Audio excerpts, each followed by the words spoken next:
የፌደራል ፖሊስ አጃቢዎቹ በፋኖ ወታደራዊ እርምጃ ተወሰደባቸው። አጃቢዎቹ ከነመኪናቸው ጋይተዋል። በሌላ በኩል ወታደራዊ አዛዡ ከአዲስ አበባ እንዲወጡ ወደ ግንባር እንዲዘምቱ ከበላይ አለቃቸው ታዘዋል። ወደ ጎጃም ቀጠና እንዲሄዱ የታዘዙት አዛዡ ጎጃም ሲደርሱ በሰራዊቱ ውስጥ ብሔር ጠብ ፈጥረዋል። በአዛዦቹ ነፃ እርምጃ የተወሰደባቸው መኮንኖች መኖራቸውም ተረጋግጧል። በወሎ ቀጠና የገባው ጦር ደግሞ የከበባ ምት አስተናግዷል። መረጃዎቹን በዝርዝር እናቀርብላችኋለን።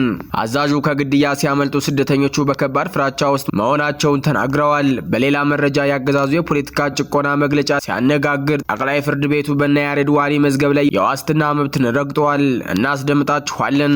ሰላምና ጤና ይስጥልን የተከበራችሁ አድማጭ ተመልካቾቻችን አክብሮታዊ ምስጋናችን በያላችሁበት ይድረሳችሁ እያልን ሰኔ 23 2018 የረፋድ ዜና ሰዓታችንን ጠብቀን ተገናኝተናል። በቆይታችን አጫጭር ዝርዝር እና አሁናዊ ዜናዎችን ይዘን ቀርበናል። ቻናሉን ሰብስክራይብ፣ ላይክ፣ ሼር በማድረግ ቤተሰብ ሁኑ። ወደ ዝርዝር ዘገባዎቹ አለፍን።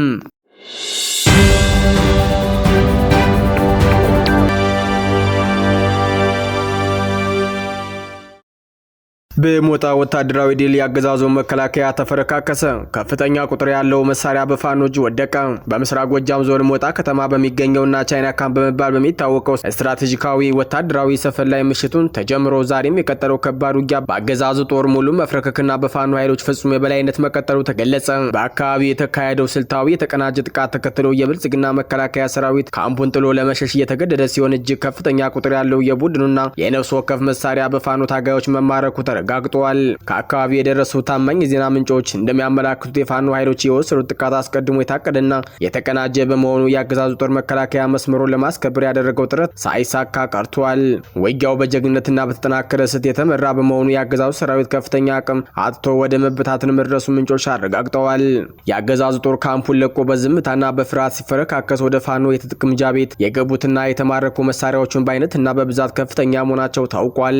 ከባድ የቡድን መሳሪያዎች፣ ከፍተኛ አጥፊነት አቅም ያላቸው ድሽቃዎች፣ መካከለኛ የቡድን መሳሪያዎች፣ ለተኩስ ድጋፍ የሚውሉ በርካታ ብሬን ጠመንጃዎች፣ የረጅም ርቀት መሳሪያዎች፣ የጠላት ስትራቴጂካዊ ተኳሾች ለማሽመድመድ የሚያገለግሉ የስናይፐር ጠመንጃዎች፣ የነፍስ ወከፍ መሳሪያዎች፣ እጅግ በጣም በርካታ ቁጥር ያላቸው የክላሽኮቭ AK-47 ጠመንጃዎች ተማርከዋል። ለቡድንና ለነፍስ ወከፍ መሳሪያዎች የሚሆኑ በሺዎች የሚቆጠሩ ጥይቶችና የተለያዩ ወታደራዊ አልባሳትና ትጥቆች ሲማረኩ ይህ የሞጣ ቻይና ካምፕ ውድቀት የብልጽግና አገዛዝ በገጠማቸው ህዝባዊ እምቢተኝነትና ወታደራዊ ግፊት ምክንያት መዋቅሩ ምን ያህል እየተናጋ መምጣቱን ቁልጭ አድርጎ የሚያሳይ ነው ተብሏል። የፖለቲካና የወታደራዊ ጉዳዮች ተንታኞች እንደሚሉት ያገዛዙ ሰራዊት በአሁኑ ወቅት የሞራል ስብራት የገጠመው ከመሆኑም በላይ ስትራቴጂካዊ ይዞታዎች ላይ መቆየት አቅቶት መሳሪያውን እየጣለ መሸሹ ስርዓቱ ከመቼውም ጊዜ በላይ ወደ መደበቂያው እያመራ መሆኑን አሳይተዋል። ይህ ታላቅ ድል በምስራቅ ጎጃም ብቻ ሳይሆን በመላው አማራ ክልል ባለው ወታደራዊ ሚዛን ላይ ከፍተኛ ለውጥ እንዳመጣ እየተነገረ ይገኛል።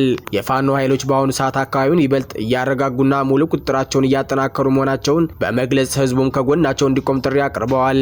በተመሳሳይ ሆሮ ጉዱሩ ወለጋ ዞን አሙር ወረዳ አጋምሳ ከተማ ከፍተኛ ተኩስ እያስተናገደች ትገኛለች። ሚኒሻው ተበታትኖ ጠፍቷል። ያገዛዙ ሰራዊት ከተማውን ለፋኖ አስረክቦ ሸሽቷል። ቀጠናው በውጥረት ውስጥ መሆኑን ምንጮች ገልጸዋል።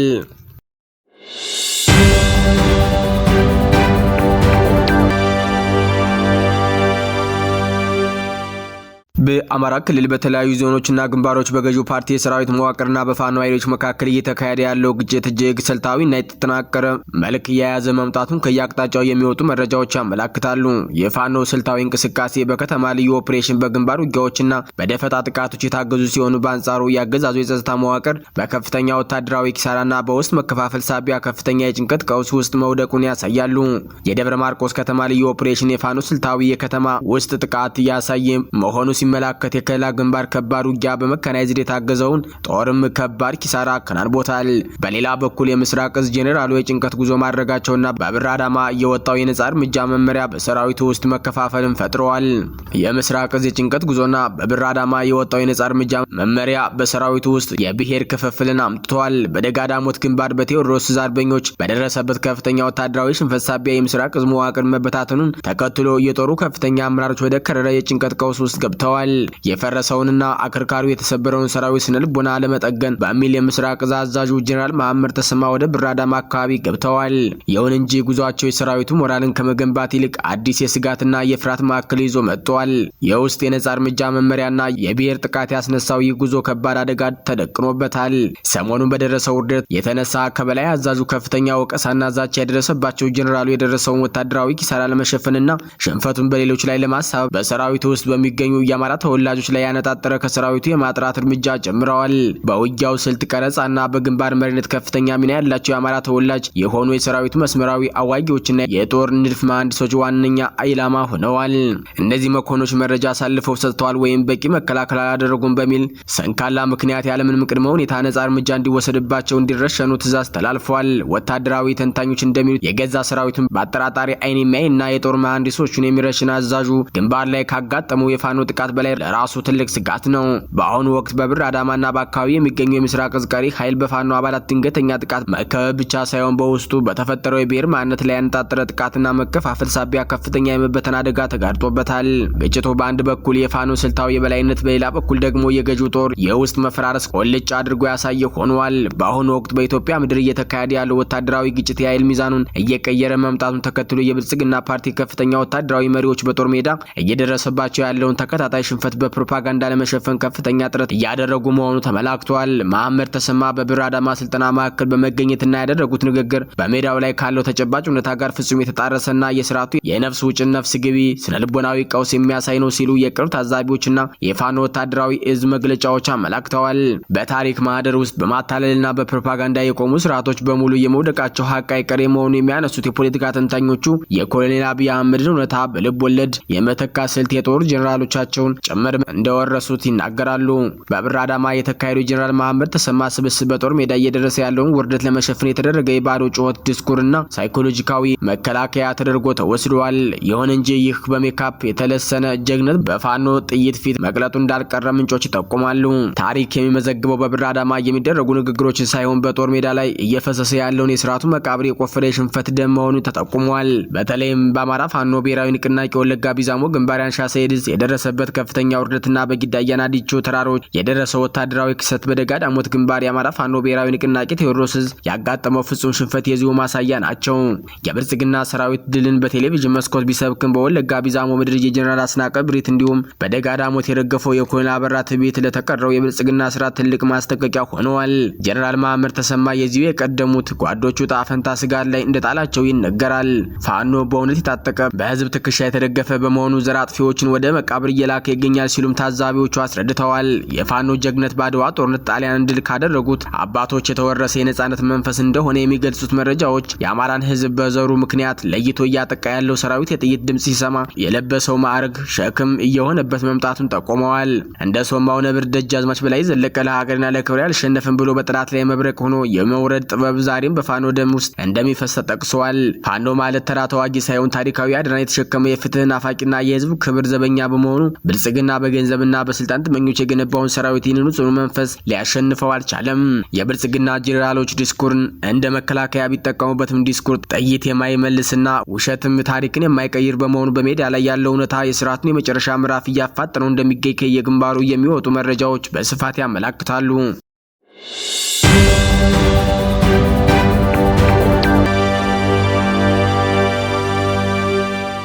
በአውደ ግንባር መረጃዎቻችን ስንቀጥል የደብረ ማርቆስ ከተማ ልዩ ኦፕሬሽን የፋኖ ስልታዊ የከተማ ውስጥ ጥቃት ያሳየ መሆኑ ተመላክቷል። በምስራቅ ጎጃም ዞን ዋና ከተማ በደብረ ማርቆስ እምብርት ላይ የተፈጸመው ድንገተኛ ጥቃት የፋኖን የስለላ የበላይነትና የከተማ ውስጥ ኦፕሬሽን ብቃት በተግባር ያሳየ ሆኗል።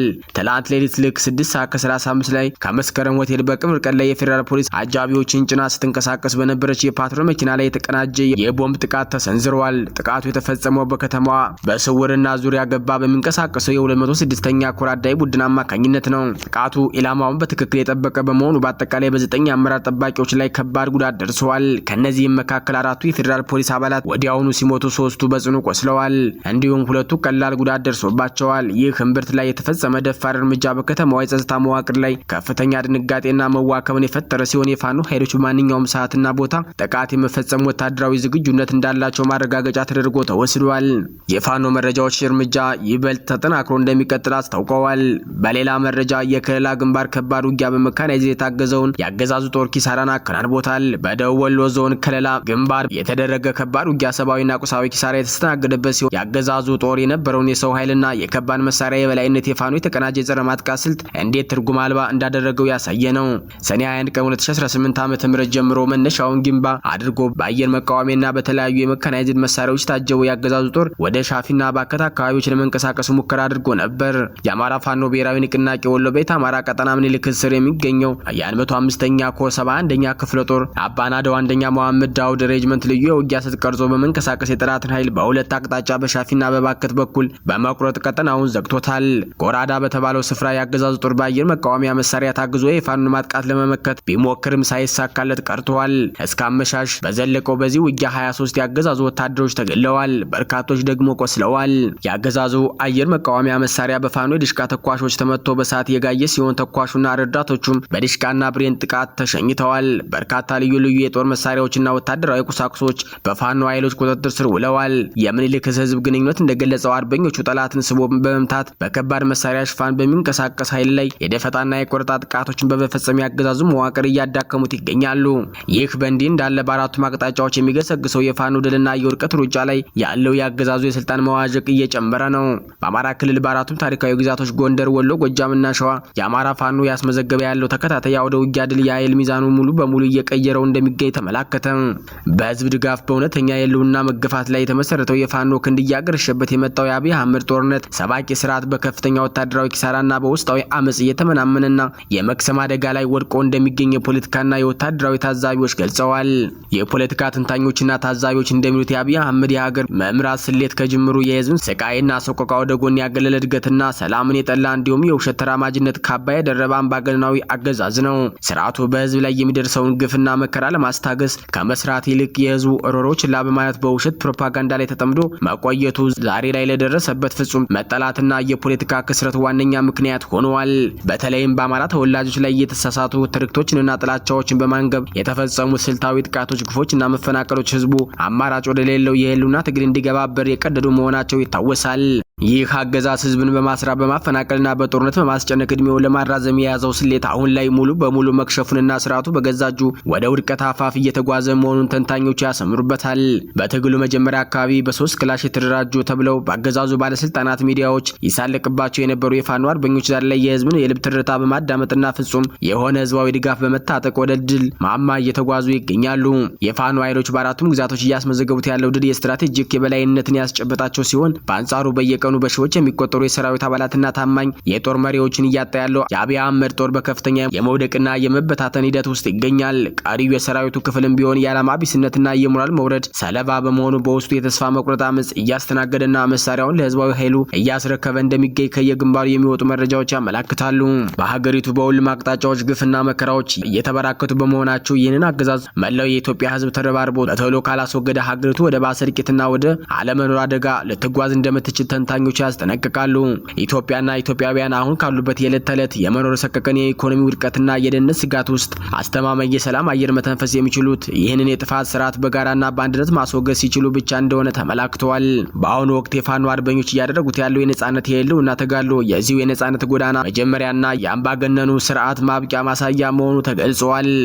በደቡብ አፍሪካ የስደተኞች ማስጠንቀቂያ ገደብ ሊያበቃ ጥቂት ሰዓታት ሲቀሩት በኢትዮጵያውያን ላይ ያለው ስጋትና እንግልት ጨምሯል። በደቡብ አፍሪካ ማርች ኤንድ ማርች በተሰኘው የሀገሬው ስደተኞች ጠል ቡድን የተሰጠውና ማንኛውም ስደተኛ እስከ ሰኔ 30 2026 ዓመተ ምህረት ድረስ ሀገሪቱን ለቆ መውጣት አለበት የሚለው ይፋዊ የጊዜ ገደብ ዛሬ ሰኔ 30 የሚያበቃ በመሆኑ በሀገሪቱ የሚኖሩ ኢትዮጵያውያን ላይ ከፍተኛ የደህንነት ስጋትና ፍርሃት መንገሱ ተመላክቷል። የቀጠሮ ቀን ከመድረሱ አንድ ቀን አስቀድሞ ትላንት በተለያዩ የደቡብ አፍሪካ አካባቢዎች መጠነ ሰፊ የተቃውሞ ሰልፎች የተካሄዱ ሲሆን በአካባቢው የሚገኙ ወገኖቻችን የመጪውን ጊዜ ሁኔታ አሳሳቢ እንደሆነባቸው እየገለጹ ይገኛሉ።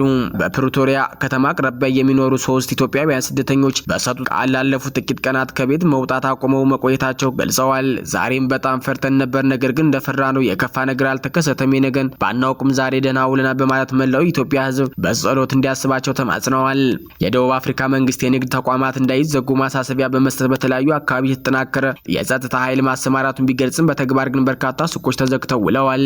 በተለይም ከከተማ ወጣ ባሉ ገጠር መሰል አካባቢዎች ሱቆችና የንግድ ድርጅቶች ያሏቸው ኢትዮጵያውያን ንብረታቸው ጥለውና ዘግተው ወደ ከተማ በመሸሽ ከሌሎች ወገኖቻቸው ጋር ተጠግተው ለመኖር መገደዳቸው ታውቋል። ሁኔታው ይበልጥ ውስብስብ ያደረገው ደግሞ የደቡብ አፍሪካ ፖሊስ በየአካባቢው ባሉ መኖሪያ ቤቶች ላይ ያካሄደ ያለው አሰሳና እስራት ነው። በሀገሪቱ ህጋዊ የመኖሪያ ፈቃድ ያላቸውና ማህበረሰቡን በተለያዩ መንገዶች የሚያስተባብሩ ኢትዮጵያውያንን እንደገለጹት ፖሊስ ስደተኞችን ከየቤታቸው እየፈለገ እያሰረ ሲሆን በዚህ ሳቢያ በርካታ ኢትዮጵያውያን ለእስር ተዳርገዋል። በሀገሪቱ ህጋዊ የመኖሪያ ፈቃድ ያላቸው አስተባባሪዎች ሁኔታው እየተባባሰ ከመሄዱ በፊት አስቸኳይ የጋራ መረዳጃ መንገዶች ሊዘረጉ እንደሚገባ አሳስበዋል። የመኖሪያ ፈቃድ ያለን ሰዎች የታሰሩ ኢትዮጵያውያን ወደ ዋና ማረሚያ ቤቶች ከመወሰዳቸው በፊት በየአካባቢው ባሉ የፖሊስ ጣቢያዎች በመገኘት የምንችልበትን የማስተባበር ስራ መስራት አለብን። ከምንም በላይ ግን አሁን ባለንበት ሁኔታ በመካከላችን ያለው የመረጃ ልውውጥ እጅግ ፈጣንና ቀልጣፋ ሊሆን ይገባል ሲሉ ጥሪያቸውን አስተላልፈዋል። በደቡብ አፍሪካ የሚገኙ ስደተኞች ላይ የሚሰነዘረው የባዕድ ጥላቻ ጥቃት በየጊዜው የሚያገረሽ ሲሆን የዛሬው ሰኔ 30 2026 ቀጠሮ ምን ሊያስከትል እንደሚችል በከፍተኛ ስጋትና ጥንቃቄ እየተጠበቀ ይገኛል። ታዲያ በዚህ ሰዓት የደቡብ አፍሪካ ከፍተኛ የፖሊስ አዛዥ ደግሞ ከግድያ ሙከራ ማምለጣቸው ተሰምቷል። በደቡብ አፍሪካ የፖሊስ መዋቅር ውስጥ ከፍተኛ ስልጣን ካላቸው አዛዦች አንዱ የሆኑት ፌሮዝ ካህን ትናንት እሁድ ምሽት ከተሰነዘረባቸው የግድያ ሙከራ ማምለጣቸው የአገሪቱ ፖሊስ ይፋ አድርጓል። የደቡብ አፍሪካ የወንጀል ምርመራ ክፍል ምክትል ኃላፊ የሆኑት ሜጀር ጀነራል ፌሮዝ ካህን ጥቃቱ የደረሰባቸው እሁድ ምሽት ወደ መኖሪያ ቤታቸው በራሳቸው ተሽከርካሪ በመጓዝ ላይ ሳሉ ነው። ማንነታቸው ያልታወቁ ታጣቂዎች በተሽከርካሪዎች ላይ ተኩስ የከፈቱባቸው ሲሆን አዛዡ ከጥቃቱ ተርፈው በአሁኑ ወቅት በሆስፒታል ድንገተኛ ሕክምና ክፍል ውስጥ ክትትል እየተደረገላቸው መሆኑ ተገልጿል። ይህ የድንገተኛ ጥቃት የተሰነዘረው ሜጀር ጀነራሉ በደቡብ አፍሪካ የፖሊስ ኃይል ውስጥ የሚፈጸሙ ወንጀሎችን ለማጣራት በተቋቋመው ኮሚቴ ፊት ቀርቦ ቃላቸውን ለመስጠት 24 ሰዓታት በቀሩበት ወቅት መሆኑን አነጋጋሪ አድርጎታል። አዛዡ አሁንም በሆስፒታል ውስጥ መሆናቸው ተረጋግጧል።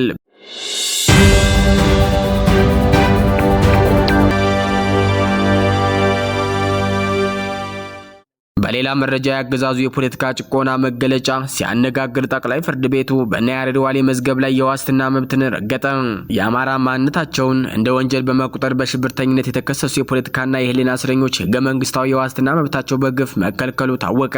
ሰኔ 22 ቀን 2018 ዓ.ም በፌዴራል ጠቅላይ ፍርድ ቤት አንደኛ ሰሚ ችሎት የቀረቡት እነኚህ ተከሳሾች የስር ፍርድ ቤት የጣለባቸውን የዋስትና እገዳ በመቃወም ያቀረቡት የይግባኝ አቤቱታ ውድቅ ተደርጎባቸዋል። በእነ ያሬድ ሰለሞን ዋሌ አስረስ መዝገብ ስር የሚገኙ ያሬድ ሰለሞን ዋሌ አስረስ የፍቱ ስራ አዳሙ ጋዜጠኛና መምህር ደስተው አለባቸው ሲሆኑ እነዚህ ወገኖች ከ3 ወር በላይ በሜክሲኮ ወንጀል ምርመራ ቢሮ በግፍ ታፍነው ከቆዩ በኋላ ባለፈው ሚያዝያ 30 ቀን 2018 ዓ.ም በፌዴራል ከፍተኛ ፍርድ ቤት ልደታ ምድብ አንደኛ ህገ መንግስትና የጸረ ሽብር ወንጀል ችሎት ቀርበው የዋስትና ክርክር አድርገው ነበር። ሁለተኛና ሶስተኛ ተከሳሾች የተከሰሱበት የጸረ ሽብር አንቀጽ በህግ ፊት የዋስትና መብትን የማያስከለክል ቢሆንም ያገዛዙ አቃቢ ህግ ግን የተለመደውን የፖለቲካ ውንጀላ በማቅረብ መብታቸውን ሲሞግት ቆይቷል። አቃቢ ህግ ተከሳሾቹ በዋስ ሊፈቱ አይገባም ለማለት ያቀረባቸው ምክንያቶች ያገዛዙን ስጋትና የክሱን የፖለቲካ ዓላማ ፍንትው አድርገው የሚያሳዩ ነበሩ። ተከሳሾች በዋስትና ቢለቀቁ ቀጠሯቸውን አክብረው አይገኙም፣ በዋስትና ቢለቀቁ ጫካ ገብተው ፋኖን ይቀላቀላሉ የሚሉ አስገራሚና የተራቆቱ መከራከሪያዎችን አቅርበዋል። ባለፈው ግንቦት 4 ቀን 2018 ዓ.ም የስር ፍርድ ቤቱ የፌዴራል ከፍተኛ ፍርድ ቤት የአቃቢ ህግን የፈጠራ ክስ ሙሉ በሙሉ በመቀበል ፍትህን አጉድለዋል። ተከሳሾቹ ያቀረቡትን የጤና እክልና የቤተሰብ አስተዳዳሪነት ሁኔታ ወደ ጎን በመተው ይህ ችግር ያለባቸው በክስ የተጠቀሰውን ድርጊት ስለፈጸሙ አሁን እንደ ምክንያት ሊቀርብ አይገባም፣ ቢፈቱ በድጋሚ የመንግስትን ስም በማህበራዊ ሚዲያ ያጠፋሉ በሚል የሰብአዊና የህግ ሚዛኑ የሳተ ፍርደ ገምድል ብይን ሰጥቶ ነበር። ይህንን ተከትሎ ከቂሊንጦ ማረሚያ ቤት በግፍ እየማቀቁ የሚገኙት እስረኞች ሰኔ 7 ቀን 2018 ዓ.ም ለፌዴራል ጠቅላይ ፍርድ ቤት አንደኛ ሰሚ ችሎት በጽሁፍና በቃል የይግባኝ አቤቱታቸውን ቢያቀርቡም ፍትህ ሊያገኙ አልቻሉም። የፌዴራል ጠቅላይ ፍርድ ቤት አንደኛ ሰሚ ችሎት በሁለቱ ወገኖች መካከል የተደረገውን ክርክር መርምሮ ብይን ለመስጠት በተደጋጋሚ ቀጠሮችን ሲያራዝም ከቆየ በኋላ ለትላንት ሰኔ 22 ቀን 2018 ዓ.ም በሰጠው ቀጠሮ የስር ፍርድ ቤቱን አዱላዊ ውሳኔ አጽንቷል። ችሎቱ የተከሳሾችን ህገ መንግስታዊና ሰብአዊ መብት በመንፈግ ጉዳያቸውን በማረሚያ ቤት በእስር ላይ ሆነው እንዲከታተሉ በመወሰን ያገዛዙ የጭቆና በትረ ስልጣን የሚያጠናክር ፍርድ አስተላልፏል። ይህ ውሳኔ አገዛዙ የፍትህ ተቋማትን ተቃዋሚዎችንና የህሊና እስረኞችን ማጥቂያና ማሳደጃ መሳሪያ አድርጎ እየተጠቀመባቸው መሆኑን በድጋሚ ያረጋገጠ ሌላኛው ማሳያ ሆኗል። አድማጭ ተመልካች ቤተሰቦቻችን ለሰዓቱ የተዘጋጁ መረጃዎች የተከታተላችኋቸውን ይመስሉ ነበር። ሐሳብ አስተያየታችሁን ኮሜንት መስጫው ላይ ጻፉልን። ቻናሉን ሰብስክራይብ ማድረጋችሁ እንዳዘነጉ ልናሳስባችሁ ወደድን። በያላችሁበት መልካም ጊዜ ተመኘን። ቸር ቆዩን።